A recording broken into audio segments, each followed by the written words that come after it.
সুপ্রিয় দর্শক, আসসালামু আলাইকুম। অনলাইন অ্যাগ্রোবিডির পক্ষ থেকে আজকে আপনাদের জন্য একটি সুন্দর মেশিনারিজ ভিডিও নিয়ে এসেছি। এখানে একটা না পর এখানে 3টা মেশিন দেখতে পাচ্ছেন। এগুলো আগের ভার্সন, তারপরে যে ভার্সনটা 25-এর সেটা, আর এটা 26-এর ভার্সন। তো আপনারা যারা এই মেশিনটা ক্রয় করতে চাচ্ছেন অবশ্যই স্ক্রিনে দেওয়া নাম্বারে কল করে যোগাযোগ করবেন।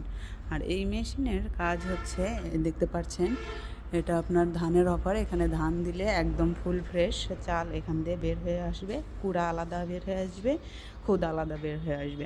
আর পাশাপাশি যে এটা দেখতে পাচ্ছেন এটা হচ্ছে আটা গুঁড়া করার, ভেজা আটা যে গুঁড়া করার, এটা করতে পারবেন। গরু ছাগলের দানাদার খাদ্য তৈরি করতে পারবেন, ডিস্ক মিল বলে এটাকে। আর এই সামনে যেটা দেখছেন এটা গ্রাইন্ডার। এটা যে কোনো শুকনো জিনিস পাউডার করতে পারবেন, হলুদ মরিচ থেকে শুরু করে যে কোনো চাল ডাল শুকনো জিনিস হলেই গুঁড়া করে দিবে। এটা 5.5 ঘোড়া মোটর থাকবে। তো যারা এটা নিতে চাচ্ছেন অবশ্যই যোগাযোগ করুন। ধন্যবাদ।